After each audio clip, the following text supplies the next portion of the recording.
to protect the feral cat population. And in doing this, she had gotten in contact with some local organizations. She did talks to the Awanas Club at church, telling the different groups about, if there's only 2 feral cats in your neighborhood this month, there could be 6 of them in 6 months, and there could be 24 of them in just a year, and talking about the explosion of cat populations. So Kelly contacted an organization and got a cat trap with the purpose of catching feral cats that we would then take to the vet to have fixed. And we probably caught 10 or 12 cats over a period of a few months that Mike would then put in a carrier, take to the vet, go pick up after work. We would leave in our garage for a night and then release. No more kittens. Well, there was a black cat that started coming up in our neighborhood on our porch because Kelly would leave a bowl out of food and some water. And we started calling this cat Midnight because he was black. And we finally trapped Midnight. He was smart. It took us about a week and a half to trap him. But we trapped him, made the arrangement with the vet. I took him to the vet. About 10 o'clock that morning, I get a call from the vet. Mr. Stevens, yes? We need to talk to you about your cat Midnight. Okay, what's up? Well, you brought him in to be fixed. He's already been fixed. Oh, okay. Well, you can come and get him this afternoon. We already sedated him, so we need you to go ahead and keep him in the house again overnight before you let him out in a couple of days. Okay, we can do that. Picked him up, brought him home. We went through the routine, let him out the next day. We're at church a couple of weeks later, and a friend of mine comes up to me, Kyle. Kyle comes up and says, Mike, I got to ask you a question. You live in the same neighborhood as my mother-in-law. She's just 1 block over. Have you noticed anything strange with the cats lately? No, what do you mean? He goes, well, my mother-in-law's cat, Blackie, disappeared for like 3 days. And when he came back, his butt was shaved.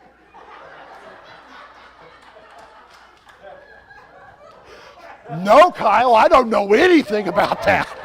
Ooh, We stopped the catch and release for a little while then. There are things that we do, and believe it or not, that has to do with the message, not my promise to Nora Beth that I was going to share this story. I shared this story at breakfast one Friday morning, and apparently Brent told Nora Beth, and Nora Beth said, oh, so you trapped pets and you trapped one that didn't need to be fixed. Yeah, but it was for a good cause. It was for a good cause.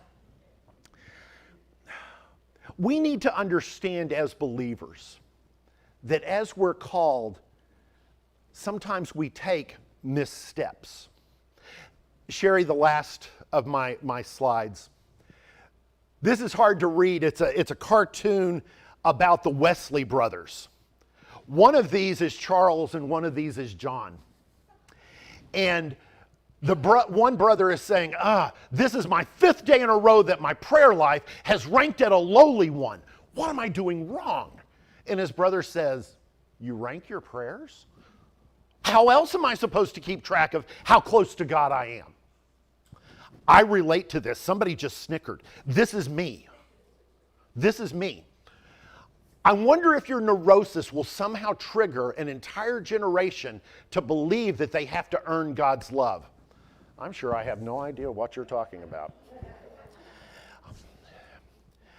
I'm a doer. Yesterday we had a work call at the theater. I got home. Kelly said, well, how was it? We didn't get as many things checked off my list as I wanted because we didn't have as many people come as I needed to be there. And I was thinking yesterday, how do I work call shame the cast of this show? Because we had a lot to do, and I kept on telling them that in a cast of 24 people, we need people to show up so we can build this set. We had 4 cast members show up. We didn't get near enough done. And self-righteous Mike is going to make an appearance, I'm afraid, tomorrow night at rehearsal. As believers, we need to be careful, and Blaine read this in his reading from the Message, that we need to avoid self-condemnation. And I'm going to get to that in a second. We need to not get trapped in that trap of having the checklist of not only this is what I need to do to be a Christian, but this is what I need to do to be a good Christian. This is what I need to do to be a strong Christian. This is what I need to do to be God's grace on earth. We need to look at what Scripture says. And again, from our 3 readings, first of all, we need to remember who called us to grace, who calls us to be His agent. And that's the Good Shepherd. Royce read to us from John chapter 10, verses 11 through 8. I am the Good Shepherd. The Good Shepherd lays down his life for the sheep. That is the message of Christianity. That is the message. What do we have to do?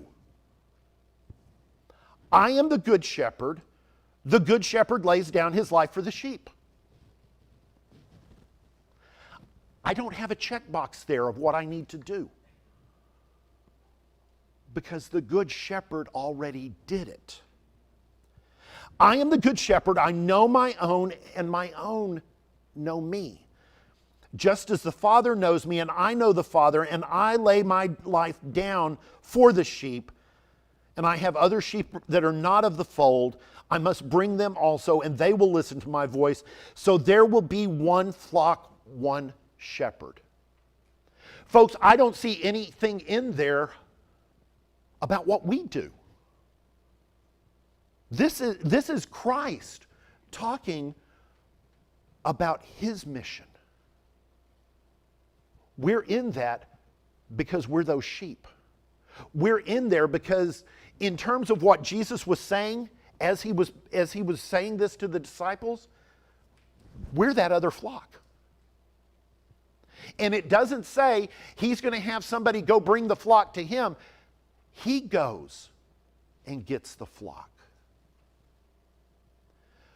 For a person who keeps a checklist and tries to mark off all those boxes, there's not a box there for me to check off. And that makes me nervous. That makes me nervous. How should we respond to being called by grace? This is where we come in. And this is what Blaine read. By sharing grace. 1 John 3:16 through 24. By this we know love, that He laid down His life for us, and we ought to lay down our lives for the brothers. But if anyone has the world's goods and sees his brother in need, yet closes his heart against him, how does God's love abide in him? Little children, let us not love in word or deed, or word or talk, but in deed and in truth. We had a lady walk into the theater the other night, which is not unusual. We're in a public park. We have people walk in. We had one person sit through a rehearsal one night. And we're sitting there and we keep on looking by giving time. And Haley gave us her time and ministered to us as we got to know her better and learn some more of her story that I didn't know. And I appreciate that.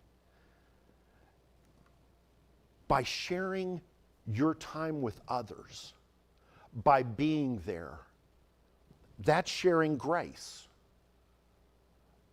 That's experiencing those around you.